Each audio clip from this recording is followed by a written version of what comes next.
کوئٹہ جو ایک شہر تھا عالم میں انتخاب، ہم رہنے والے ہیں اسی اجڑے دیار کے۔ 1935 کے زلزلے کے بعد کوئٹہ کو دوبارہ متوازی یعنی کراس سڑکوں پر مشتمل کھڑا کیا گیا۔ 3 اہم بازار جو انگریزی کے حرف ایل شیپ میں تھے، شمالاً جنوباً ایک اہم سڑک تھی جو ٹھنڈی سڑک کہلاتی، لٹن روڈ نام تھا اس کا۔ اس پر آج گورنر ہاؤس، وزیراعلیٰ ہاؤس واقع ہیں۔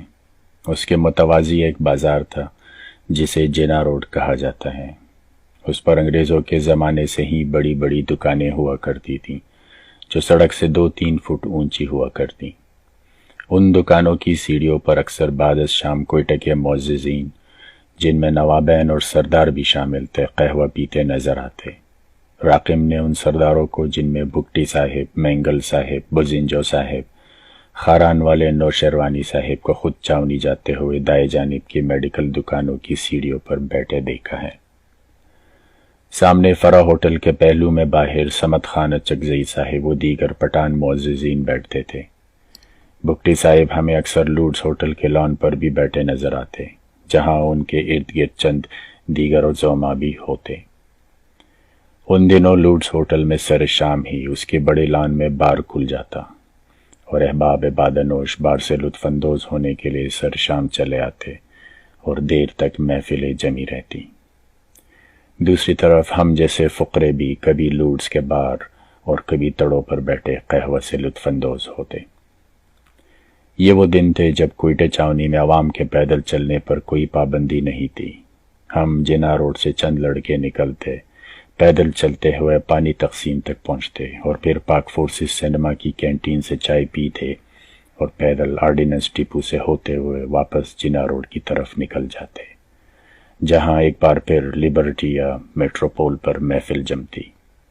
فیس بک پر ایک نامعلوم دوست کوئٹہ کے بارے میں کیا خوب لکھتے ہیں۔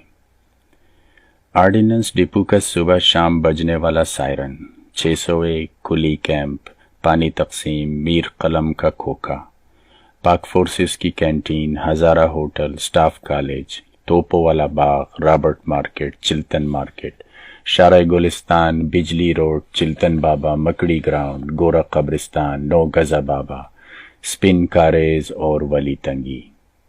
یہ تمام وہ جگہیں ہیں جو کوئٹہ کینٹ میں واقع تھی یا کینٹ سے ان کا تعلق تھا۔ انہی جگہوں پر ہمارا وقت گزرا۔ کبھی اسکول سے بھاگتے تو چاونی کا رخ کرتے کہ کوئی ہمیں پکڑ نہ سکے۔ ہماری ساری تفریح گاہیں، ساری یادیں کوئٹہ چاونی سے وابستہ ہیں۔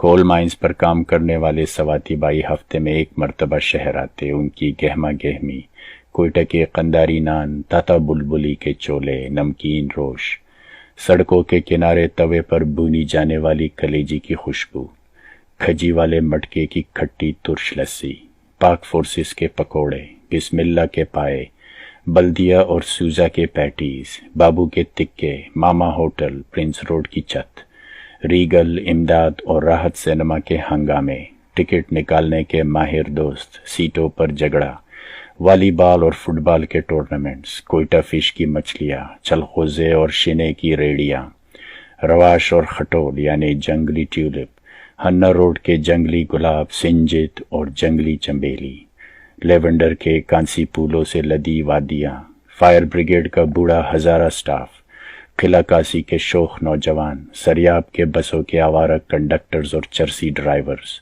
شالدرہ اور ہدہ سے والدین کا بچوں کو ڈرانا، ہر سال آنے والے یورپین سیاح اور ان کے کارواں، 7 ٹائپ مکانوں کی ٹین کی چھتوں سے لٹکتی برف کی قلفیاں، ششتخا چاقو کھول کر ڈرانے والے ہزارہ بدماش، کوئٹہ کی معصوم بوہرا برادری، قنداری نان بائی، اردو بولنے والے بابو، بڑے لانگ کوٹ اور قراقلی پہننے والے وزادار پٹھان، شرمیلے بلوچ، ذہنی ذہین پنجابی، سخت گیر سرائی کی اساتذہ، معصوم مری، اطراتے براہوی، خاموش کشمیری، کھٹ کھٹ دیکھنے والے اچکزئی، مسجد کی روٹی مانگتے طالب، غرض سبھی اس شہر کا حسن تھے۔